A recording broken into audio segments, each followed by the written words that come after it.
दोस्तों, पुनः मैं अमित शास्त्री आप सभी से चर्चा करने वाला हूं हिंदी के महत्वपूर्ण प्रश्नों पर जो आपकी परीक्षा के लिए बहुत उपयोगी हैं।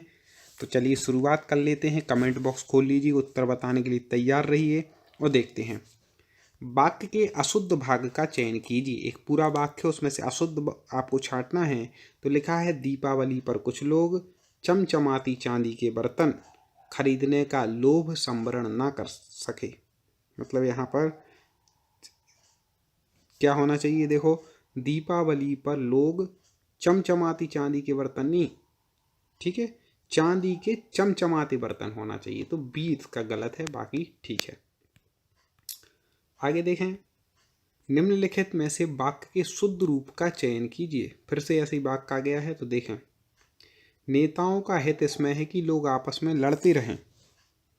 ठीक है, नेताओं का हित इसमें है कि लोग आपसी लड़ाई से दूर रहें। जल्दी शुद्ध पहचानना है। ठीक है, नेताओं का हित इसमें है कि लोग आपस में लड़ते रहें। ये वाला ठीक हो जाएगा। ठीक है, ये शुद्ध है। प्रत्येक वाक्य में अशुद्ध भाग का चयन कीजिए। अब अशुद्ध का चयन करना है। प्रत्येक देशवासियों को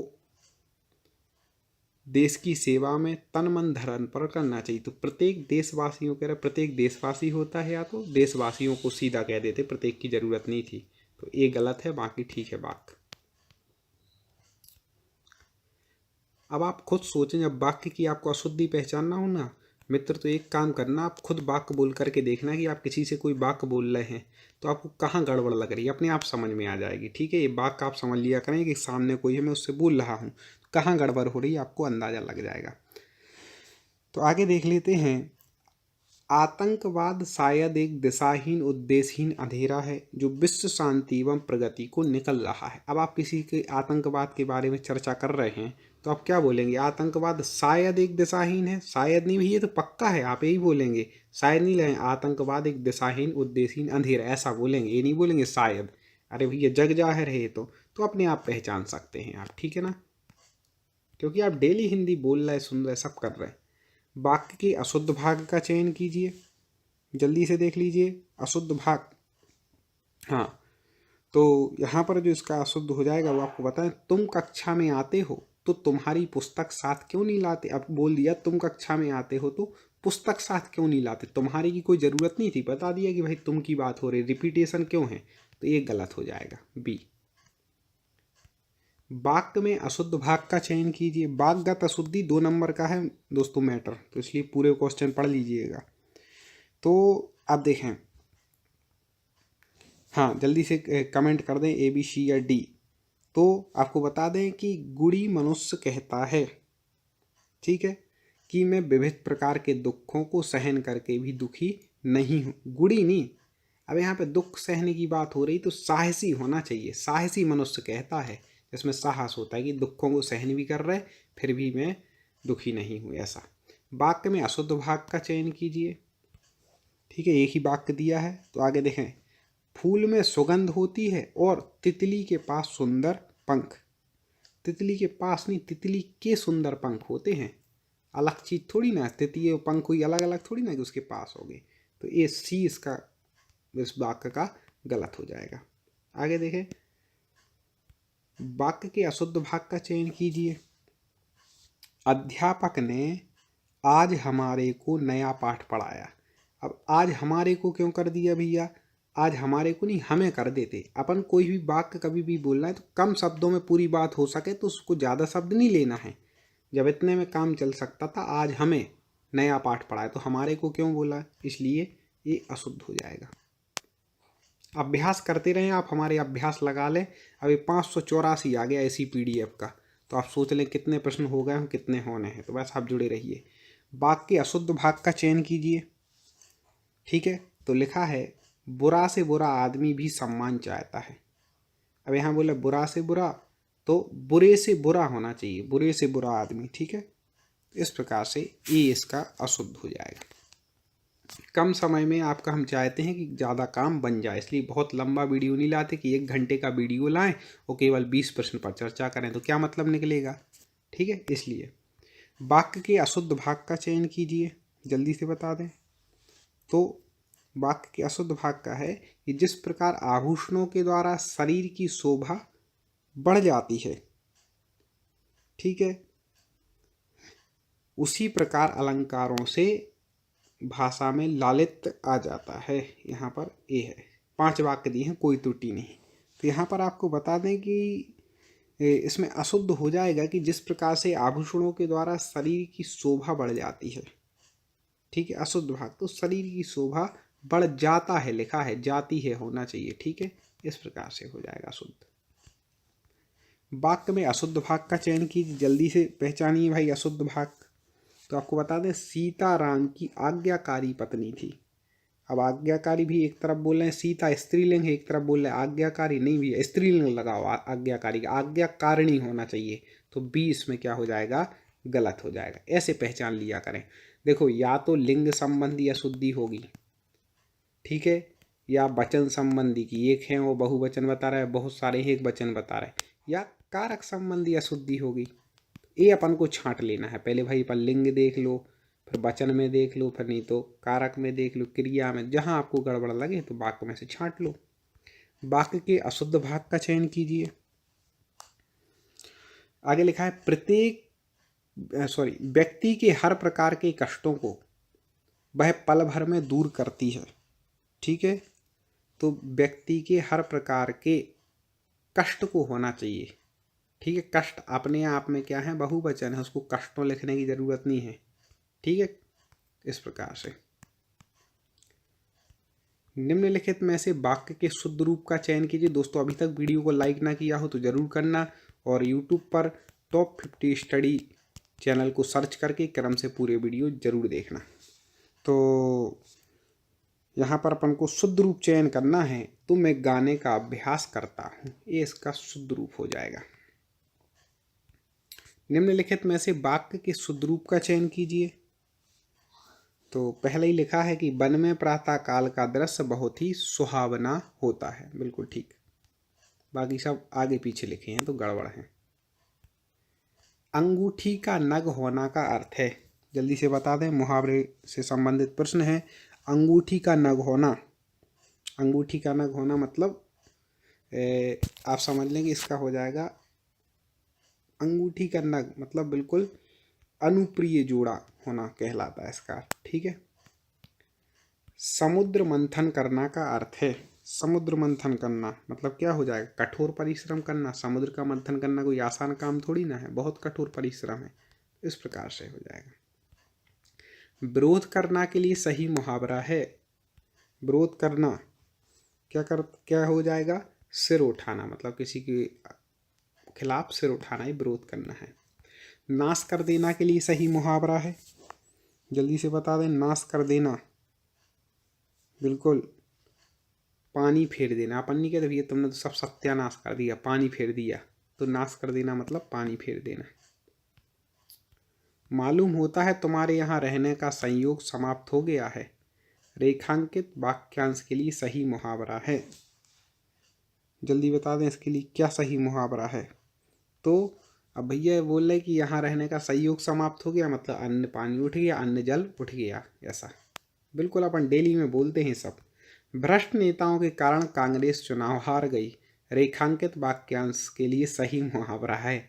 अब ये कांग्रेस के वाले नहीं है ना, बीजेपी वाले हैं, वो तो क्वेश्चन है वाक्य का ऐसा। तो इसके लिए सही मुहावरा क्या हो जाएगा, जल्दी से बता दीजिए।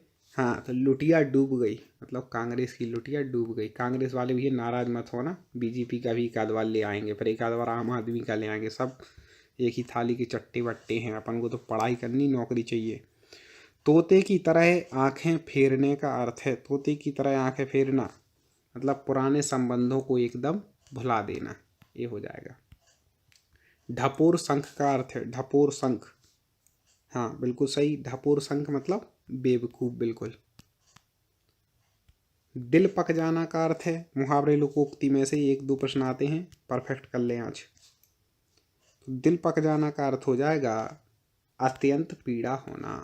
ठीक है, दिल पक गया, अपन नहीं बोलते भैया तो दिल पक गया, ऐसा देख देख के मतलब बहुत पीड़ा हो रही। कई बार पूछा गया है, आधा तीतर आधा बटेर का अर्थ है, वेरी वेरी IMP, कई बार पूछा गया है। आधा तीतर आधा बटेर मतलब इसका हो जाएगा। दोस्तों लाइक ज़रूर करना इसको, बस आप लाइक करते हैं तो हमें लगता है कि आप निरंतर पढ़ रहे हैं, कमेंट में उत्तर बताते हैं। तो आधा तीतर आधा बटेर मतलब बेमोल और बेढंगा होना कि आधा तीतर है आधा बटेर है ऐसा। पुत्र की हरकतों से तंग आकर पिता ने उसे खाली स्थान रिक्त स्थानों के लिए उपयुक्त मुहावरे का चयन कीजिए। पुत्र की हरकतों से तंग आ गए पिता तो क्या करेंगे? पिता ने उसे तिलांजलि दे दी। भैया अब तुम्हें जो करना हो करो, अब तुम्हारा क्या हो सकता है, ठीक है ना। तो ऐसी हरकतें नहीं करना है। पद्मावत का लेखक कौन है हमें बताना है। जायसी है, मंझन है, आलम या फिर उस्मान, कौन है पद्मावत के? तो सभी लोगों को पता है कि जो पद्मावत के लेखक माने जाते हैं वो कौन माने जाते हैं? वो माने जाते हैं जायसी, यानी कि मलिक मोहम्मद जायसी। ए नंबर आपका सही हो जाएगा। आचार्य रामचंद्र शुक्ल ने प्रेमाख्यान काव्य परंपरा का प्रथम कवि किसे माना है? किसे माना है? जायसी को, कुतुबन को, मुल्ला दाऊद या फिर मंझन को? प्रश्न क्रमांक 102। तब आपका बिल्कुल सही आंसर हो जाएगा दोस्तों। आचार्य रामचंद्र शुक्ल ने प्रेमाख्यान परंपरा का प्रथम कवि माना है कुतुबन। कुतुबन यानी कि जो विकल्प नंबर 2 है वो सही हो जाएगा। इनकी एक रचना है मृगावती, है ना, मृगावती। और मृगावती को इन्होंने प्रथम रचना माना है और प्रथम जो है कवि माना है कुतुबन को। अगला है दोस्तों, अष्टछाप की स्थापना कब हुई? प्रश्न क्रमांक है 103। अष्टछाप की स्थापना बताना है कब हुई है, जल्दी से बताएं, सभी लोगों को पता है। तब आपका बिल्कुल सही आंसर क्या हो जाएगा? अष्टछाप की जो स्थापना हुई वो हुई 1565। सा नंबर आपका बिल्कुल सही होगा। ठीक है, अगला दोस्त है सूरदास की भक्ति पद्धति का मेरुदंड कौन सी भक्ति है? सूरदास की भक्ति पद्धति का जो मेरुदंड है वो कौन सी भक्ति है? वैष्णव भक्ति, राम भक्ति, निर्गुण भक्ति या पुष्टि मार्गीय भक्ति? 104 का आंसर हमें बताना है। तब आपका बिल्कुल सही आंसर क्या हो जाएगा? सूरदास की भक्ति पद्धति का जो मेरुदंड है वो है पुष्टि मार्गीय भक्ति, यानी कि जो दा नंबर है, जो 4 नंबर है, वो यहाँ पर बिल्कुल सही होगा। ठीक है, अगला है दोस्तों, अजगर करे न चाकरी, पंछी करे न काम, दास मलूका कह गए सबके दाता राम। उपर्युक्त पंक्तियां किस कवि की हैं? प्रश्न क्रमांक 105 का उत्तर बताना है। दादू दयाल की, लाल दास की, मलुक दास या फिर सुंदर दास की? अजगर करे ना चाकरी, पंछी करे ना काम, दास मलुका कहे गए सबके दाता राम। प्रश्न क्रमांक 105 और 105 का बिल्कुल सही आंसर होगा आपका विकल्प नंबर सा, यानी कि मलुक दास। ठीक है, अगला क्वेश्चन देख लेते हैं। कबीर किसके शिष्य थे? रामानुज के, रामानंद के, शंकराचार्य या फिर नानक देव के? कबीर किसके शिष्य थे? प्रश्न क्रमांक 106। तब आपका बिल्कुल सही आंसर क्या हो जाएगा? रामानंद। रामानंद के 12 शिष्य थे दोस्तों, और 12 शिष्यों में एक थे कबीर। ठीक है, तो आपका बी नंबर बिल्कुल सही होगा। चंदायन किस लेखक की रचना है? प्रश्न क्रमांक 107। तब आपका बिल्कुल सही आंसर क्या हो जाएगा? चंदायन जो मानी जाती है दोस्तों वो मानी जाती है मुल्ला दाऊद की, यानी कि जो विकल्प नंबर आपका सा है वो यहां पर सही हो जाएगा। ठीक है, अगला है ढोला मारूरा दुहा की रचयिता कौन है? प्रश्न क्रमांक 108। ढोला मारूरा दुहा की रचनाकार बताना है। कल्लोल, नंददास, आलम या फिर नारायण दास? प्रश्न क्रमांक 108। तो आपका बिल्कुल सही आंसर होगा ढोला मारूरा दोहा के जो रचयिता माने जाते हैं। यहाँ पर कल्लोल दिया है तो आप कल्लोल लगाएंगे, कहीं कहीं पर कुशल लाभ भी मिलता है, तो कल्लोल दिया है तो कल्लोल, और कुशल लाभ दिया है तो कुशल लाभ। ठीक है, इस प्रकार से आपको याद रख लेना है। अगला क्वेश्चन देखो, किस रामायण के आदि काव्य मानकर, किस रामायण को आदि काव्य मानकर राम कथा के मूल स्रोत के रूप में स्वीकार किया जाता है? तो किस रामायण को? आनंद रामायण को, रागबोललास रामायण को, अध्यात्म रामायण या फिर वाल्मीकि रामायण को? किस रामायण को आदि काव्य मानकर रामकथा के मूल स्रोत के रूप में स्वीकार किया जाता है? प्रश्न क्रमांक 9 का आंसर, तो आपका बिल्कुल सही आंसर क्या हो जाएगा? जल्दी से कमेंट में लिखें।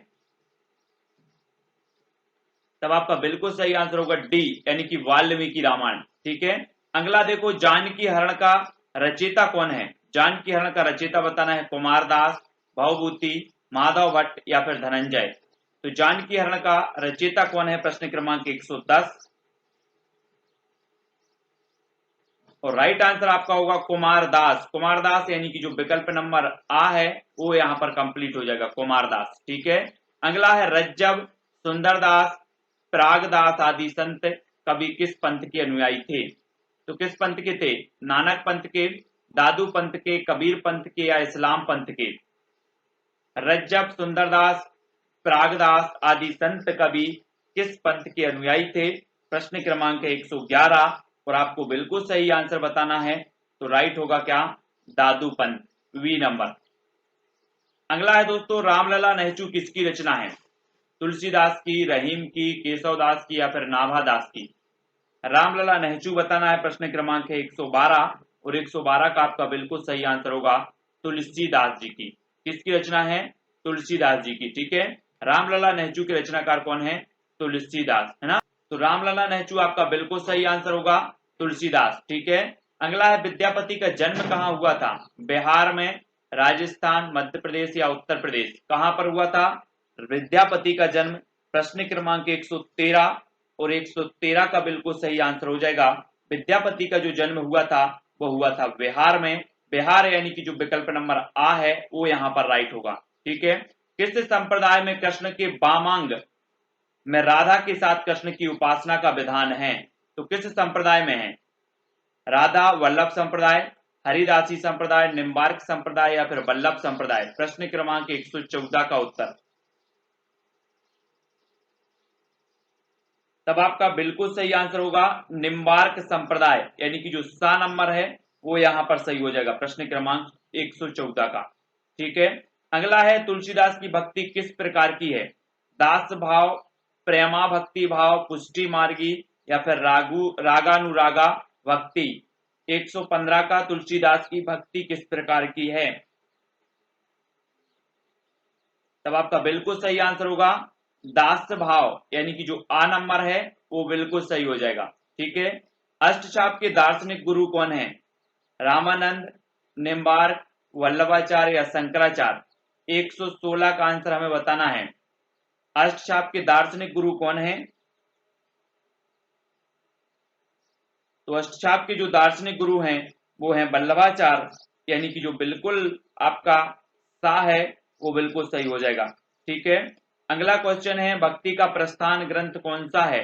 गीता, महाभारत, रामायण या फिर भागवत? प्रश्न क्रमांक 117 का उत्तर बताना, भक्ति का प्रस्थान ग्रंथ बताना है। तो आपका राइट आंसर क्या होगा? आंसर होगा दोस्तों भागवत, यानी कि जो विकल्प नंबर आपका डी है वो यहाँ पर भागवत सही हो जाएगा। ठीक है। अगला है मैं कहता हूं आंखन देखी, तू कहता है कागज की लेखी, कहने वाले भक्त कवि कौन थे? कुंभनदास थे, दादू दयाल थे, रज्जब या फिर कबीरदास थे? 118। मैं कहता हूं आंखन देखी, तू कहता है कागज लेखी, ये कबीरदास का कहने वाले भक्त जो थे कबीरदास थे। अगला क्वेश्चन देख लेते हैं, भक्तन को कहा सीकरी सो काम किस कवि की पंक्ति है? परमानंद दास की, कृष्णदास की, कुंभन दास की या फिर कबीरदास की? प्रश्न क्रमांक 119, भक्तन को कहा सीकरी सो काम किस कवि की पंक्ति है? और 119 का आपका बिल्कुल सही आंसर होगा, ये पंक्ति तो कुंभन दास की है, सा नंबर। ठीक है। नेक्स्ट है दोस्तों, सूरदास का लीला वर्णन किससे प्रभावित है?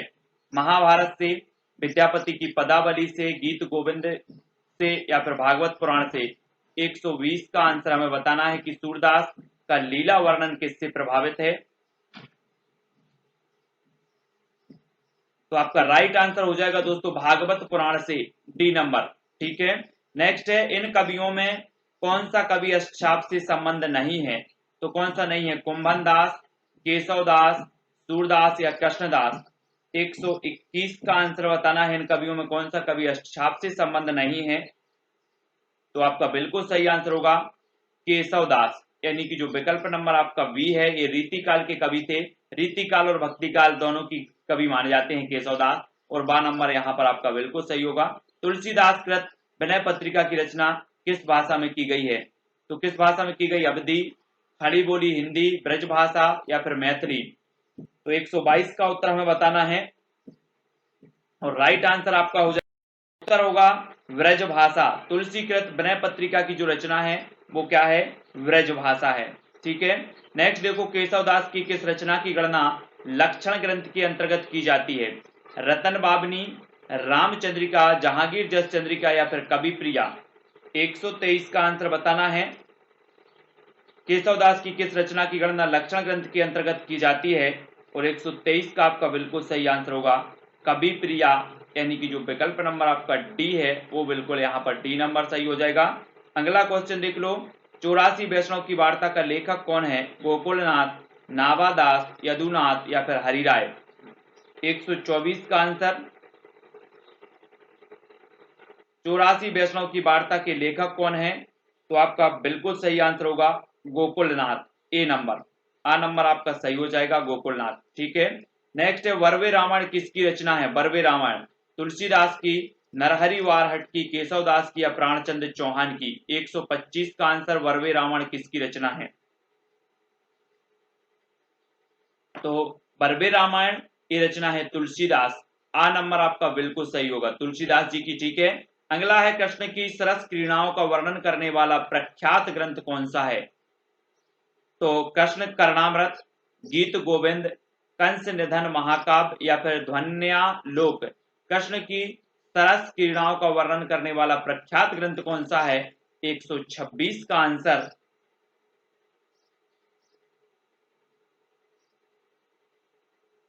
आंसर आपका हो जाएगा दोस्तों कौन सा है?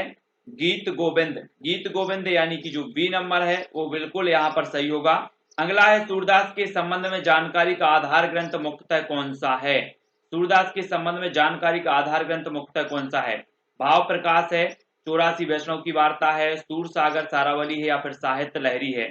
प्रश्न क्रमांक 127 का उत्तर बताना है कि सूरदास के संबंध में जानकारी का आधार ग्रंथ मुख्यतः कौन सा है? तो आपका बिल्कुल सही आंसर हो जाएगा कौन सा है? तो आंसर होगा दोस्तों बी, 84 वैष्णव की वार्ता। ठीक है, बी नंबर। अगला है, नानक देव का संबंध किस प्रवृत्ति से है? सगुणवाद से, नाथ पंथ से, निर्गुणवाद या सूफी मत से? 128 का आंसर बताना है, नामदेव का संबंध किस प्रवृत्ति से है? तो आपका बिल्कुल सही आंसर होगा दोस्तों निर्गुणवाद से। निर्गुणवाद यानी कि जो सा नंबर है वो यहां पर राइट हो जाएगा। परहित सरस धर्म नहीं भाई पंक्ति किस रचनाकार की है? 129 का आंसर यहां पर बताना है।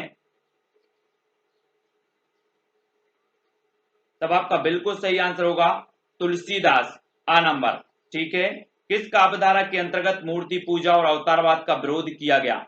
सगुण काव्यधारा, कृष्ण काव्यधारा, राम काव्यधारा या संत काव्यधारा?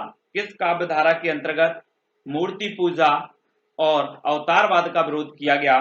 तो 130 का आपका बिल्कुल सही आंसर होगा किस काव्यधारा के अंतर्गत? उत्तर हो जाएगा संत काव्यधारा, यानी कि दा नंबर जो है वो बिल्कुल सही होगा। भक्ति काल के अंतर्गत किस काव्यधारा में विवाह पूर्व समाज निरपेक्ष स्वच्छंद प्रेम का निरूपण किया गया है? तो भक्ति काल के अंतर्गत किस काव्यधारा में विवाह पूर्व समाज निरपेक्ष स्वच्छंद प्रेम का निरूपण किया गया? कृष्ण काव्यधारा, सूफी काव्यधारा, सगुण काव्यधारा या निर्गुण काव्यधारा? 131 का आंसर बताना है और आपका बिल्कुल सही आंसर होगा सूफी काव्यधारा, बी नंबर। ठीक है। अगला देख लो, कृष्ण गीतावली का रचयिता कौन है? कृष्ण गीतावली के रचयिता बताना है 132 का आंसर। तो कृष्ण गीतावली की जो रचनाकार माने जाएंगे वो माने जाएंगे कौन? तुलसीदास, यानी कि सा नंबर आपका करेक्ट आंसर होगा। अगला है, या लकुटे अरु कामरिया पर राज तिहुपुर को तजिडारो, इस पंक्ति की रचना किसने की? 133 का आंसर, सूरदास ने, रत्नाकर, रसखान या फिर नंददास ने? या लकुटी अरु कामरिया पर राज तिहुपुर को तजिडारो, इस पंक्ति के जो रचनाकार हैं वो कौन है? तो वो है दोस्तों रसखान, यानी कि जो विकल्प नंबर आपका सा है रसखान बिल्कुल सही हो जाएगा। ठीक है। अगला है, मलिक मोहम्मद जायसी की रचना पद्मावत किस भाषा में है? तो किस भाषा में? 134 का आंसर बताना, मलिक मोहम्मद जायसी की रचना है पद्मावत और पद्मावत किस भाषा में है? तब आपका बिल्कुल सही आंसर क्या हो जाएगा? आंसर होगा दोस्तों अवधी। अवधी यानी कि सा नंबर आपका करेक्ट आंसर यहां पर हो जाएगा। अगला देखो, मीराबाई की भक्ति किस भाव की है? वात्सल्य भाव की, माधुर भाव की, सख भाव की या फिर दास्य भाव की? एक क्वेश्चन कई बार पूछा गया 135 का उत्तर 35 का उत्तर हो जाएगा मीराबाई की जो भक्ति है वो है दोस्तों माधुर भाव, यानी बी नंबर आपका करेक्ट आंसर होगा। अगला क्वेश्चन है जाके प्रिय ना राम बेदेही पंक्ति तुलसीदास की किस रचना से उद्धृत है? कवितावली से, गीतावली से, विनय पत्रिका से या फिर रामचरितमानस से? तो आपका राइट आंसर क्या हो जाएगा? विनय पत्रिका। विनय पत्रिका यानी कि जो सा नंबर है वो करेक्ट आंसर होगा। ठीक है, अगला देख लो, इनमें से किस कवि को ब्रज कोकिल कहा जाता है? सूरदास को, श्रीधर पाठक को, रसखान को या सत्यनारायण कविरत्न को? किस कवि को ब्रज कोकिल कहा जाता है? प्रश्न क्रमांक 137 और 137 का आपका बिल्कुल सही जो आंसर होगा दोस्तों वो क्या हो जाएगा? सत्यनारायण कविरत्न को ब्रज कोकिल कहा जाता है, ब्रज कोकिल। डी नंबर दा नंबर आपका यहाँ पर कंप्लीट होगा। अगला है संत साहित्य में सबसे अधिक पंडित कौन कवि थे? जल्दी से बताओ, रज्जब, दरिया, सुंदरदास या दादू दयाल? 138 का आंसर।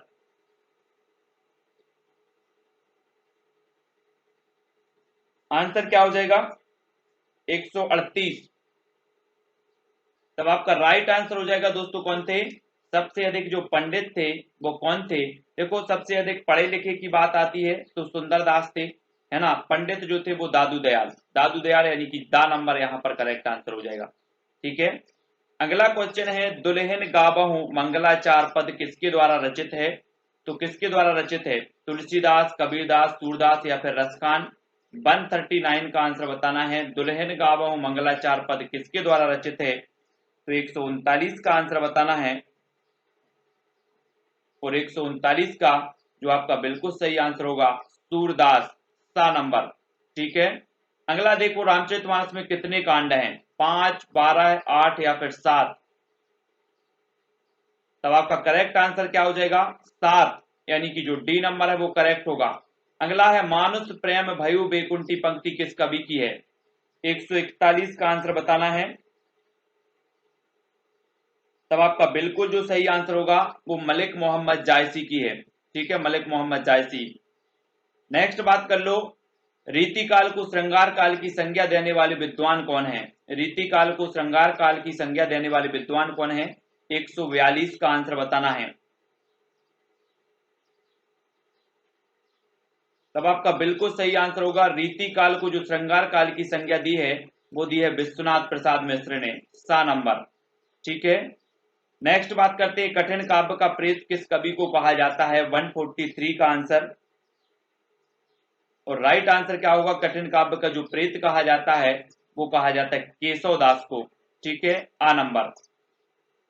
अगला है दोस्तों, आगे के कवि रीझ हैं तो कविताई ना तो राधिका कन्हाई सुमिरन को बहानो है, ये पंक्तियां किस कवि की हैं? मतीराम, भिखारी दास, रसलीन या फिर बिहारी की? तो 144 का आपका बिल्कुल सही आंसर हो जाएगा दोस्तों, ये भिखारी दास की हैं, वी नंबर। नेक्स्ट है, इनमें से कौन सी रचना मतीराम की है? सुजान चरित, कवि प्रिया, ललित ललाम या फिर जगत विनोद? 145 का जल्दी से कमेंट में लिखो। तो मतीराम की जो रचना है वो रचना कौन सी है? ललित ललाम, यानी कि सा नंबर आपका करेक्ट आंसर हो जाएगा। तो इसी प्रकार से ये हमारे वो है कि मोहि तो मोरे कवित्त बनावत के कवि कौन है? मतीराम जी हैं, चिंतामणि हैं, रसलीन हैं या फिर घनानंद हैं? प्रश्न क्रमांक 146, इसके पहले के वीडियो जरूर देख लेना। ठीक है, तो आपका राइट आंसर क्या हो जाएगा? मोहि तो मोरे कवित्त बनावत, इस पंक्ति के जो कवि हैं, रचनाकार हैं, वो कौन है? तब आपका उत्तर होगा घनानंद, यानी कि जो विकल्प नंबर आपका डी है वो बिल्कुल सही हो जाएगा। सुजान चरित किसकी रचना है? सुजान चरित घनानंद की, ठाकुर की, सूदन या फिर बोधा की? तो सुजान चरित की रचनाकार कौन है? प्रश्न क्रमांक 147। 4 विकल्प में से एक का चयन करना है, तब आपका बिल्कुल सही आंसर हो जाएगा दोस्तों। सुजान चरित के जो रचनाकार हैं वो कौन है? तो उत्तर क्या हो जाएगा प्रश्न क्रमांक? तो आपका राइट आंसर होगा सूदन, सूदन यानी कि जो विकल्प नंबर सा है वो बिल्कुल सही हो जाएगा, सूदन की है सुजान चरित। ठीक है ना। अगला क्वेश्चन है, कवि कुल कल्पतरु किसकी रचना है? कवि कुल कल्पतरु चिंतामणि, देव, केशव या फिर मतीराम? किसकी है? प्रश्न क्रमांक 148 का उत्तर हमें बताना है। कवि कुल कल्पतरु के जो रचनाकार हैं वो कौन है?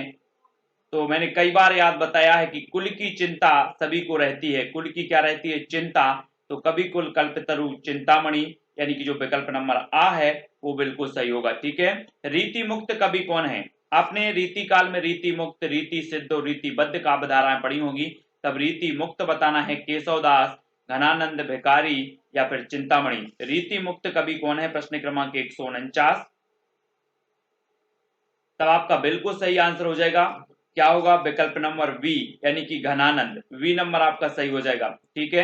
अगला है दोस्तों, अमीय हला हल मद भरे, श्वेत श्याम रतनार, जियत मरत झुक झुक परत, जेहि चितवत एक बार। उपर्युक्त जो दोहा है वो किस कवि का है? बिहारी, रसलीन, रसखान या फिर ठाकुर का। दोस्तों आप हमें इंस्टाग्राम में भी फॉलो कर सकते हैं। अगर कोई भी आपको डाउट लगते हैं तो इंस्टाग्राम में आप पूछ सकते हैं। इंस्टाग्राम में सर्च करें Sumit Jain self study classes. ठीक है। फेसबुक में भी सर्च कर सकते हैं सुमित जैन, और व्हाट्सएप नंबर तो मैंने सभी को दिया है, तो व्हाट्सएप में भी और टेलीग्राम ग्रुप में जुड़ने के लिए आपको सर्च करना है IAS स्टडी ट्रिक और ज्वाइन हो जाना है। ठीक है।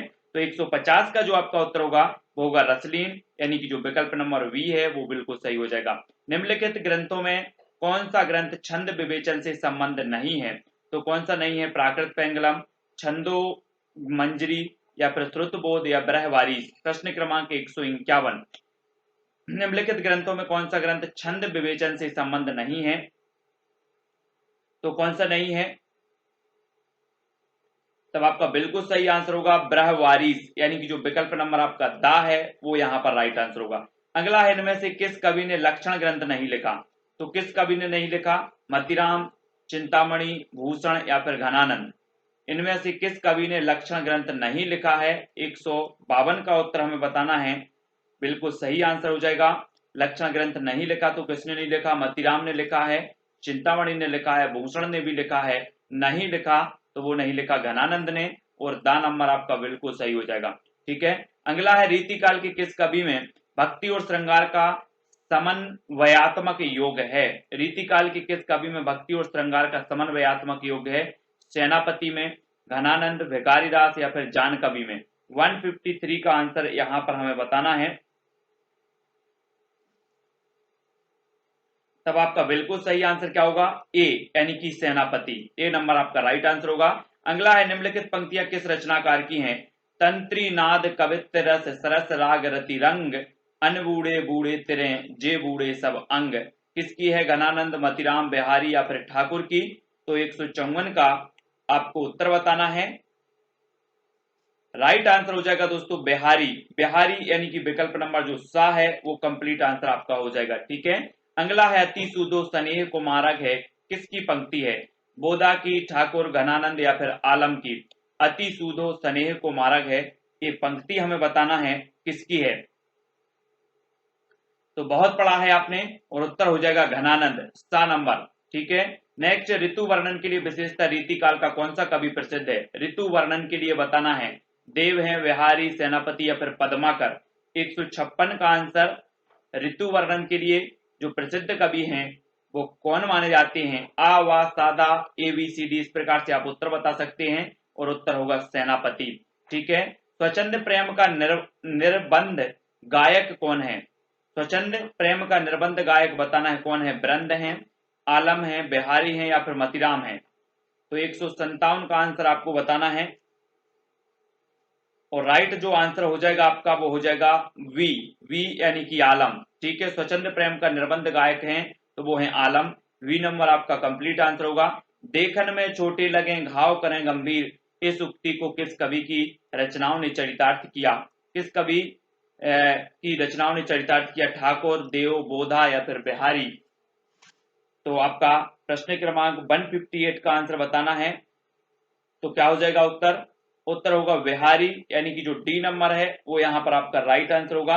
अगला है क्वेश्चन, मतीराम की प्रसिद्धि का आधार स्तंभ कौन सा ग्रंथ है? 159 का उत्तर बताना है। तो मतीराम की प्रसिद्धि का जो आधार स्तंभ ग्रंथ है वो कौन सा है? तो वो है रसराज। ए नंबर आपका सही होगा, रसराज। ठीक है। नेक्स्ट है, काव्य निर्णय ग्रंथ किस कवि का है? 160 का उत्तर बताना है। काव्य निर्णय ग्रंथ किस कवि का है? प्रश्न क्रमांक 160, और आंसर आपका हो जाएगा दोस्तों भिखारी दास। भिखारी दास का है काव्य निर्णय। नेक्स्ट है बिहारी सतसई में कितने दोहे हैं? 713, 700, 715 या फिर 701। बिहारी सतसई में कितने दोहे हैं? प्रश्न क्रमांक 161 और उत्तर आपका क्या हो जाएगा? बिहारी सतसई में जो दोहों की संख्या है साथियों वो है 713 है, यानी कि जो विकल्प नंबर आ है वो आपका राइट आंसर हो जाएगा, ए नंबर।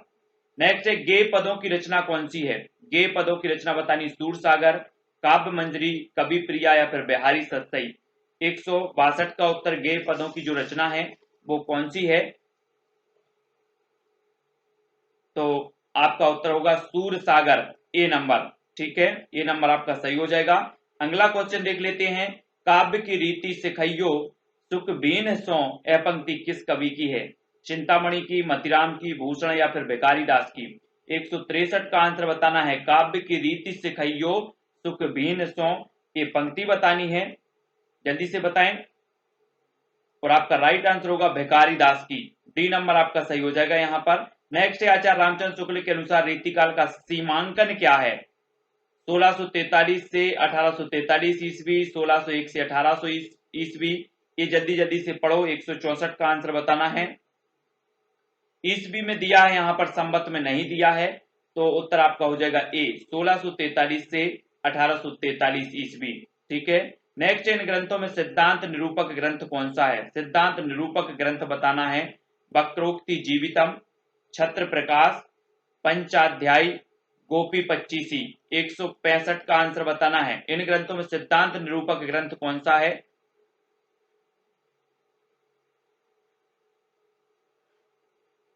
तब आपका राइट आंसर होगा वक्रोक्ति जीवितम, ए नंबर आपका, आ नंबर बिल्कुल कंप्लीट सही हो जाएगा।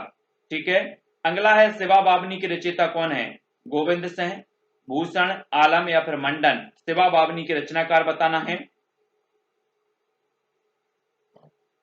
तो शिवा बावनी की रचयिता है भूषण, यानी कि जो विकल्प नंबर आपका वी है वाह है वो बिल्कुल सही होगा। ठीक है। रीतिकाल को अलंकृत काल की संज्ञा किसने दी? मिश्र बंधु ने, राम कुमार वर्मा, धीरेन्द्र वर्मा या फिर हजारी प्रसाद द्विवेदी। तो रीतिकाल को अलंकृत काल की संज्ञा किसने दी? 167 का आंसर बताना है अलंकृत काल। और अलंकृत काल की जो संज्ञा दी है वो मिश्र बंधुओं ने दी है, आ नंबर। ठीक है। अगला क्वेश्चन है दोस्तों, इश्क नामा किसकी कृति है? आलम की है, बोधा की है, ठाकुर या फिर द्विजदेव। इश्क नामा बताना है। 168 का आंसर बताना है। तो इश्क नामा के जो रचनाकार हैं वो कौन है? तो आपका बिल्कुल सही आंसर होगा बोधा कवि, बोधा, यानी कि वी नंबर आपका यहाँ पर सही हो जाएगा। ठीक है। अगला इनमें से कौन सा कवि रीतिबद्ध काव्यधारा से संबंध नहीं है? तो रीतिबद्ध काव्यधारा से बताना है। 169 का चिंतामणि, मतिराम, पद्माकर या फिर बिहारी। तब आपका बिल्कुल सही आंसर होगा बिहारी, यानी कि जो दा नंबर है वो कंप्लीट आंसर सही हो जाएगा। ठीक है। अगला क्वेश्चन देखो दोस्तों, यद्यपि सुजाति सुलक्षणी सुवर्ण सरस सुभ्रत्र भूषण बिनुना ब्राजही कविता वनिता मित्र। 170 का आंसर आपका क्या हो जाएगा? चार विकल्प हैं, मतिराम, चिंतामणि, भूषण या फिर केशवदास। तो राइट आंसर होगा Keshavdas, D number. D number आपका बिल्कुल कंप्लीट सही आंसर होगा। अगला क्वेश्चन है दोस्तों, किस कवि ने सतसई की रचना नहीं की? तो सतसई की रचना किसने नहीं की? मतिराम ने, ब्रंद, बिहारी या फिर लाल कवि ने। किसने नहीं की? 171 का उत्तर बताना है। तो आपका बिल्कुल सही आंसर होगा लाल कवि, यानी कि जो डी नंबर है वो कंप्लीट आंसर सही हो जाएगा। ठीक है। अगला है, किस कवि की कविता की हृदय वेधकता को लक्ष्य करके उसे नावक के तीर कहा गया है? तो आपको बताना है बिहारी, घनानंद, देव या फिर पद्माकर। किस कवि की कविता की हृदय वेधकता को लक्ष्य करके उसे नाविक के तीर कवि कहा गया है, नाविक के तीर कहा गया है? 172 का आंसर। तो आपका राइट आंसर जो हो जाएगा वो हो जाएगा बिहारी को, बिहारी, यानी कि जो आ नंबर है वो बिल्कुल कंप्लीट सही आंसर होगा। अगला है, छत्र प्रकाश किसकी रचना है? छत्र प्रकाश 173 लाल कवि की, श्रीधर की, ग्वाल की या फिर मंडन की। तो 173 का आंसर बताना है। छत्र प्रकाश किसकी रचना है? तो वो है लाल कवि की, ए नंबर आपका सही आंसर हो जाएगा, लाल कवि। अगला है दोस्तों, अविदा उत्तम काव्य है, मध्य लक्षणा लीन, अधम व्यंजना रस बिरस उल्टी कहत नवीन। यह स्थापना किसकी है? चिंतामणि, देव, भारतेंदु या फिर बालकृष्ण शर्मा नवीन। 174 का आंसर हमें बताना है। तब आपका बिल्कुल सही आंसर क्या हो जाएगा? देव। देव यानी कि जो विकल्प नंबर वी है वो आपका यहाँ पर सही होगा। अगला है सुजान विनोद किसकी रचना है? देव की, चिंतामणि, घनानंद या फिर पद्माकर की। सुजान विनोद प्रश्न क्रमांक 175 का बताना है। सुजान विनोद की जो रचनाकार हैं वो कौन है? आंसर हो जाएगा देव कवि। ठीक है, ए नंबर। नेक्स्ट दोस्तों, बिहारी सतसई पर किस ग्रंथ का प्रभाव है? नवरस तरंग का, श्रृंगार सागर का, गाथा सप्तशती का या ब्रज विलास का। 176 का आंसर बताना, बिहारी सतसई पर किस ग्रंथ का प्रभाव है?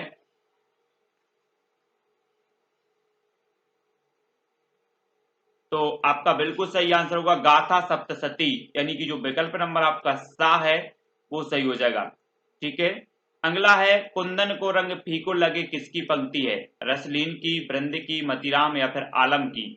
कुंदन को रंग फीको लगे ये पंक्ति किसकी है? 177 का आंसर बताना है और राइट आंसर आपका हो जाएगा मतीराम। मतीराम यानी कि जो सा नंबर है वो सही हो जाएगा। नेक्स्ट है मेरो तो गिरधर गोपाल, यह पंक्ति किसकी है? तुलसीदास की, मीराबाई, रसखान या फिर रहीम की। मेरो तो गिरधर गोपाल ये जो पंक्ति है ये मीराबाई जी की है, वी नंबर। ठीक है, नेक्स्ट है कवितावली के रचयिता कौन है? सूरदास, कुंभनदास, मीराबाई या फिर तुलसीदास। कवितावली के रचनाकार बताना। 179 का उत्तर क्या हो जाएगा सही? कवितावली के जो रचनाकार हैं वो कौन है? तुलसीदास। तुलसीदास यानी कि जो दा नंबर है वो आपका राइट आंसर होगा। अगला क्वेश्चन है दोस्तों, हिंदी साहित्य में आधुनिक हिंदी साहित्य के सूत्रधार कौन है? आधुनिक हिंदी साहित्य के सूत्रधार कौन माने जाते हैं? 180 का आंसर बताना है।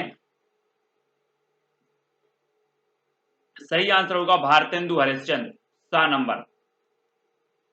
अगला है आधुनिक काल के प्रारंभिक काल को कौन सा काल कहा गया? आधुनिक काल के प्रारंभिक काल को कौन सा काल कहा गया? नवलेखन काल, जागरण काल, जागरण सुधार काल या पुनर्जागरण काल।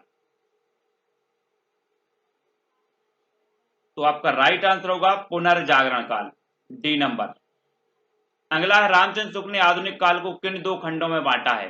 जागरण सुधार काल, पुरानी काव्यधारा, नई काव्यधारा, प्रथम चरण, द्वितीय चरण या गद्य खंड, काव्य खंड। 182 का आंसर, रामचंद्र शुक्ल ने आधुनिक काल को किन दो खंडों में बांटा है? तो वो बांटा है गद्य खंड और काव्य खंड, दा नंबर। अगला है आधुनिक युग में किस भाषा की जगह खड़ी बोली ने ले ली? ब्रज भाषा, अवधी, पश्चिमी हिंदी, पूर्वी हिंदी। 183 का आंसर। आधुनिक युग में किस भाषा की जगह खड़ी बोली ने ले ली?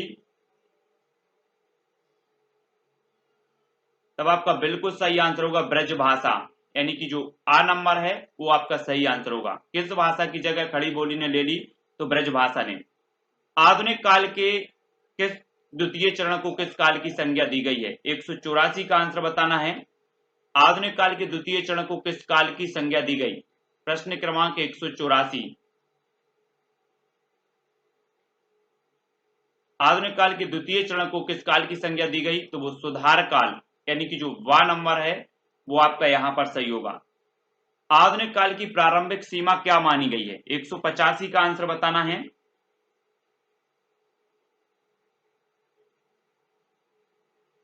तो आधुनिक काल की जो प्रारंभिक सीमा मानी गई है वो मानी गई है 1850, सा नंबर। ठीक है, अगला है दोस्तों, भारतेंदु योग को पुनर्जागरण की संज्ञा किसने दी? रामचंद्र शुक्ल ने, जॉर्ज ग्रियर्सन, रामकुमार वर्मा या फिर डॉक्टर नगेंद्र ने। 186 का आंसर बताना है। भारतेंदु युग को पुनर्जागरण की संज्ञा किसने दी है? तो आपका बिल्कुल सही आंसर होगा, किसने दी है? डॉक्टर नगेंद्र ने, दा नंबर आपका सही आंसर होगा इसमें। अगला है दोस्तों, आधुनिक साहित्य पुस्तक का लेखक कौन है? रामस्वरूप चतुर्वेदी, धीरेन्द्र वर्मा, अज्ञे या नंदुलारी वाजपेयी। आधुनिक साहित्य पुस्तक का लेखक कौन है? 187 का आंसर बताना है। आधुनिक साहित्य, तब आपका सही आंसर होगा नंद दुलारी वाजपेयी, यानी कि जो विकल्प नंबर आपका डी है वो यहां पर सही होगा। अगला देख लेते हैं, आधुनिक काल में आधुनिकता के फलस्वरूप साहित्य में किस प्रवृत्ति का समावेश हुआ? तो किस प्रवृत्ति का समावेश हुआ? भक्ति भावना का, राष्ट्रीय चेतना का, श्रृंगार भावना का या प्रकृति चित्रण का? 188 का आंसर हमें बताना है और 188 का जो आपका सही आंसर होगा वो क्या हो जाएगा? राष्ट्रीय चेतना। राष्ट्रीय चेतना यानी कि जो विकल्प नंबर आपका बी है, आधुनिक काल में आधुनिकता के फलस्वरूप राष्ट्रीय साहित्य में किस प्रवृत्ति का समावेश हुआ? तो राष्ट्रीय चेतना का। ठीक है, अगला क्वेश्चन है दोस्तों, हिंदी साहित्य का आधुनिक इतिहास ग्रंथ का लेखक कौन है?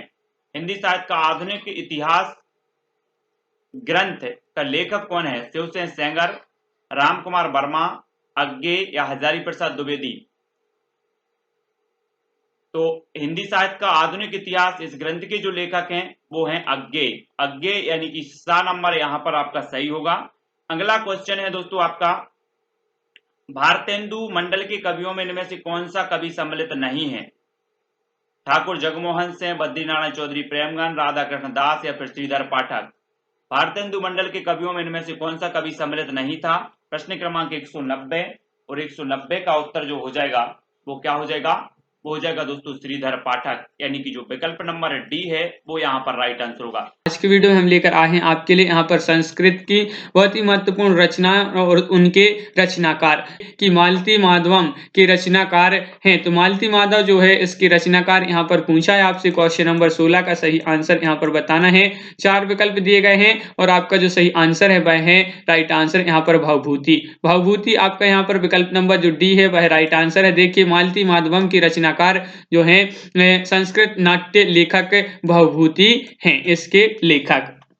अगला क्वेश्चन क्या है? तो अगला क्वेश्चन है यहाँ पर क्वेश्चन नंबर 17 है। यहाँ पर देखिए क्वेश्चन नंबर 17 कि संस्कृत काव्य में पद लालित्य के लिए किसकी प्रसिद्धि सर्वाधिक है? तो किसकी प्रसिद्धि सर्वाधिक है आपके लिए बताना है। क्वेश्चन नंबर 17 का सही आंसर 4 विकल्प यहाँ पर कालिदास, भारवी या यहाँ पर आपका जो अगला विकल्प दिया गया है माघ या दंडी, ये 4 विकल्प दिए गए हैं। तो क्वेश्चन नंबर 17 है संस्कृत काव्य में पद लालित्य के लिए किसकी प्रसिद्धि सर्वाधिक है? तो क्वेश्चन नंबर 17 का जो सही आंसर है आपका वह है यहाँ पर राइट आंसर विकल्प नंबर डी यानी कि दंडी। दंडी आपका यहाँ पर सही आंसर। देखिए ये क्वेश्चन है जो यूपी टीजीटी में पूछे गए क्वेश्चन है यह। अगला क्वेश्चन क्या है यहाँ पर? तो देखिए यहाँ पर थोड़ी सा बता दें कि क्या संस्कृत वाङ्मय में अपने पद लालित्य के लिए महाकवि दंडी सर्वाधिक प्रसिद्ध हैं। और अगला क्वेश्चन क्या है यहाँ पर? क्वेश्चन नंबर 18 यहाँ पर पूछा गया है। क्वेश्चन नंबर 18 भवभूति का मूल नाम क्या था? तो भवभूति का मूल नाम बताना है। क्वेश्चन नंबर 18 में राइट आंसर आपका यहाँ पर क्या होगा? बहुत ही महत्वपूर्ण क्वेश्चन पूछा गया है। भवभूति का मूल नाम यहाँ पर बता दीजिए क्या है सही आंसर। क्वेश्चन नंबर 18 का राइट आंसर। और क्वेश्चन नंबर 18 का राइट आंसर है आपका विकल्प नंबर सी यानी कि श्रीकंठ। श्रीकंठ आपका यहाँ पर सही आंसर है। श्रीकंठ आपका राइट आंसर है। देखिए भवभूति का मूल नाम क्या था? श्रीकंठ था।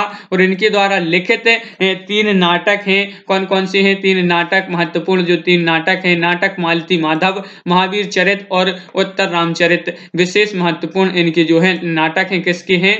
भवभूति के। और इनका मूल नाम क्या था? श्रीकंठ है। अगला क्वेश्चन है, अगला क्वेश्चन यहाँ पर है आपका कि भवभूति की रचना का नाम बताइए। देखिए भवभूति की रचना का नाम बताना है। और क्वेश्चन नंबर 19 का सही आंसर आपका क्या होगा? तो उत्तर रामचरितम या उत्तर रामायण या हर्षचरित दर्शन या रामचरित। तो यहाँ पर अभी आपने देखा है उत्तर रामचरित आपका यहाँ पर सही आंसर विकल्प नंबर 1 यहाँ पर सही आंसर है। बिल्कुल सही विकल्प नंबर 1 राइट आंसर है। और भवभूति की रचना जो दिए गए विकल्पों में से उत्तर रामचरित जो है आपका यहाँ पर सही आंसर है। अगला क्वेश्चन क्या है? अगला क्वेश्चन आपका यहाँ पर दिया गया है कि सूची 1 का सूची 2 से मिलान कीजिए। सूची 1 का सूची 2 से मिलान करना है। यहाँ पर कूट यहाँ पर नीचे दिए गए हैं कूट। और आपका यहाँ पर जो सही आंसर है कूट में वह विकल्प नंबर 1 आपका राइट आंसर है। विकल्प नंबर 1 आपका यहाँ पर सही आंसर है। यहाँ पर देख लें ये जो है कूट का आपका जो है सही सम्मिलित इस प्रकार दिया गया है। तो यहाँ पर देख लें क्या है जो कालिदास है इनकी जो रचना वह है कौन सी? ऋतु संहारम। और यहाँ पर भवभूति है इनकी उत्तर रामचरितम। और दंडी जो है 10 कुमार चरितम। और बाणभट्ट की है कादम्बरी। और श्रीहर्ष की है नेस्दिये चरितम। इस प्रकार यहाँ पर जो है सही सम्मिलित यह आपका है। अगला क्वेश्चन देख लेते हैं। तो अगला क्वेश्चन आपका यहाँ पर पूछा गया है। क्वेश्चन नंबर है आपका यहाँ पर 21। देखिए क्या है क्वेश्चन नंबर 21 कि मालविकाग्नि मित्रम जो है नाटक के लेखक का नाम यहाँ पर बताना है। क्वेश्चन नंबर 21 का सही आंसर क्या होगा? तो क्वेश्चन नंबर 21 है मालविकाग्नि मित्रम जो है इसके नाटक है और इसके लेखक यहाँ पर पूछा गया है कालिदास, भभूति, भास या भारवी।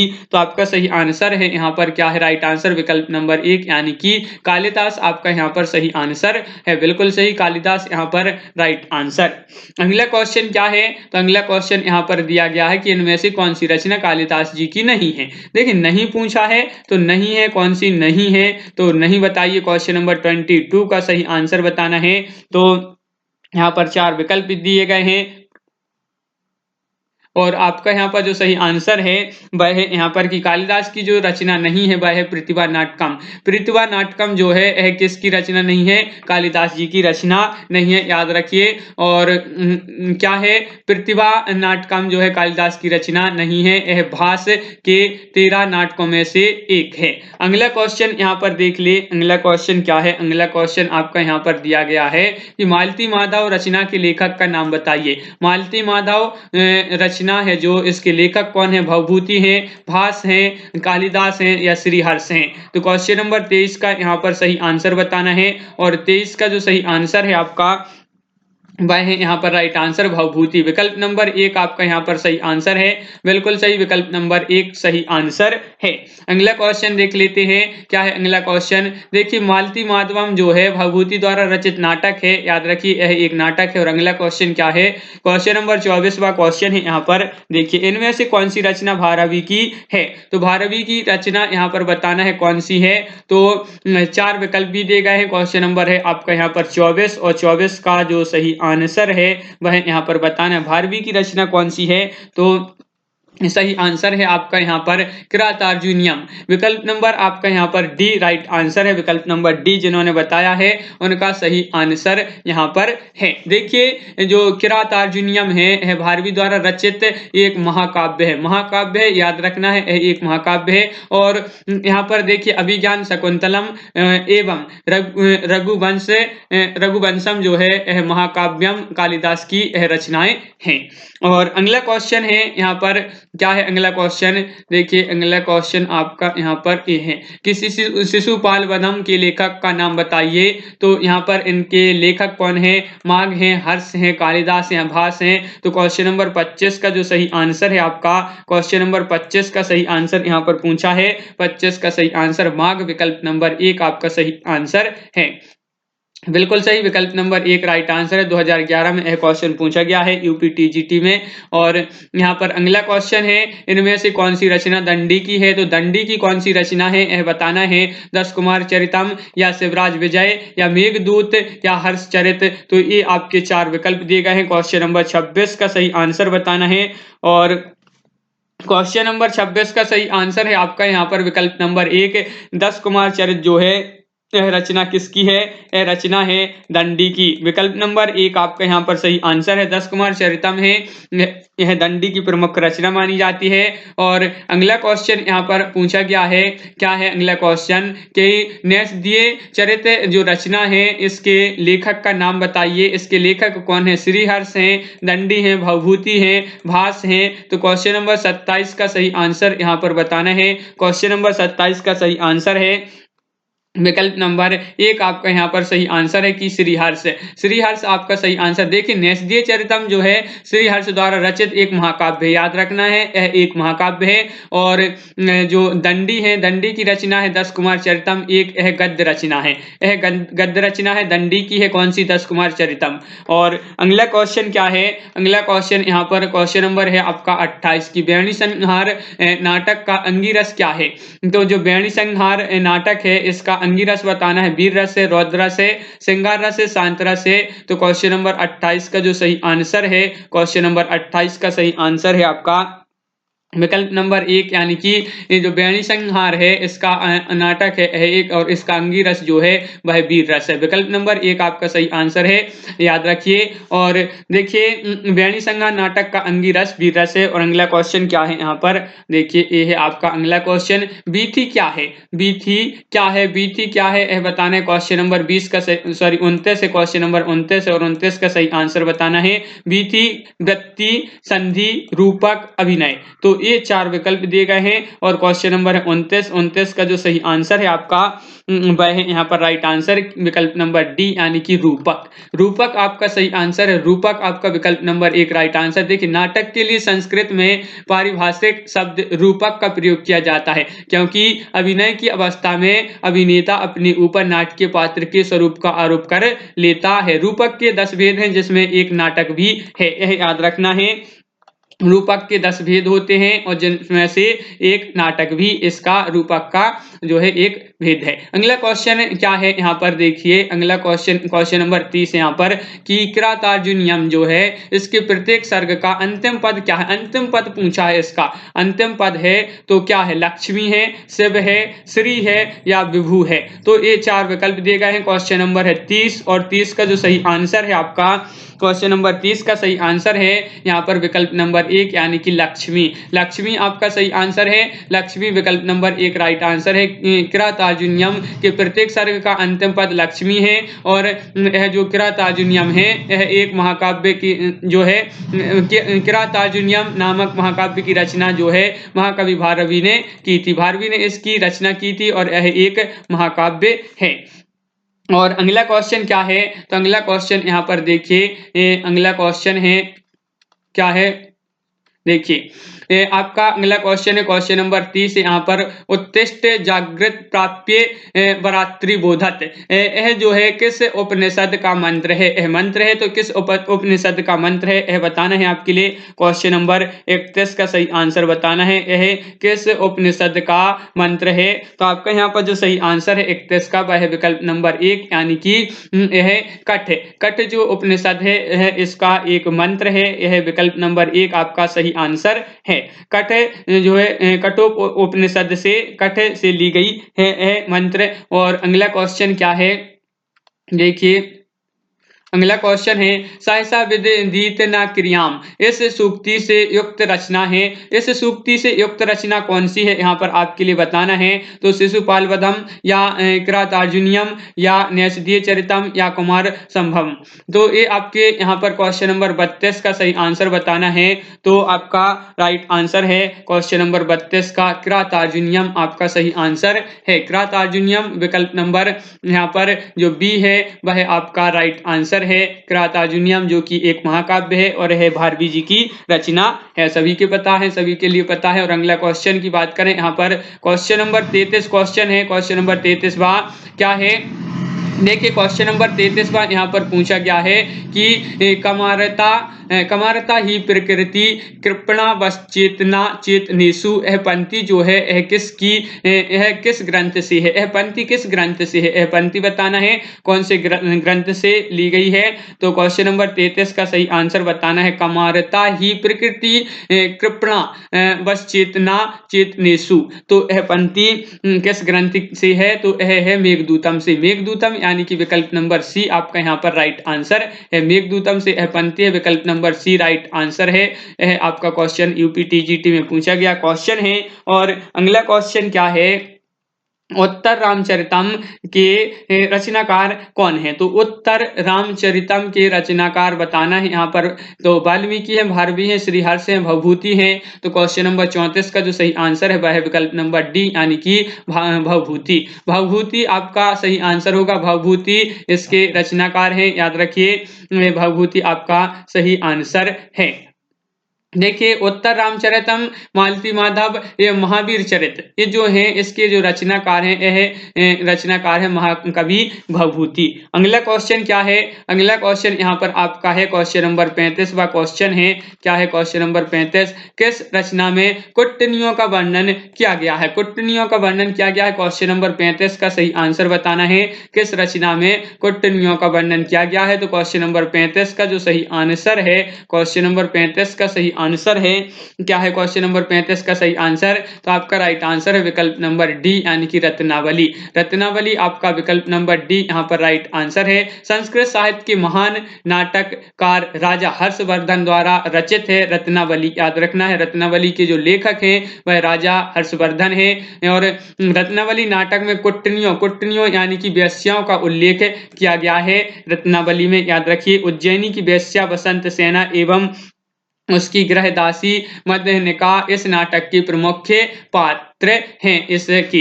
और श्रृंगार रस प्रधान 10 अंकों का यह नाटक का उपजीव्य ऐतिहासिक कल्पना प्रसूत है। तो इस प्रकार आज की वीडियो में बस इतना ही। सभी लोग वीडियो को लाइक कर लें और जिसने अभी तक चैनल को सब्सक्राइब नहीं किया है तो वह चैनल को सब्सक्राइब कर लें, बेल आइकन दबाएं, ऑल पर क्लिक करें ताकि ऑल वीडियो की जानकारी आपके यहाँ तक पहुंचे। ज्यादा से ज्यादा वीडियो को शेयर करें ताकि अन्य लोग भी वीडियो देख सकें और वीडियो को लाइक करना ना भूलें। तो आज की वीडियो में बस इतना ही। सभी लोगों के लिए धन्यवाद। जय हिंद।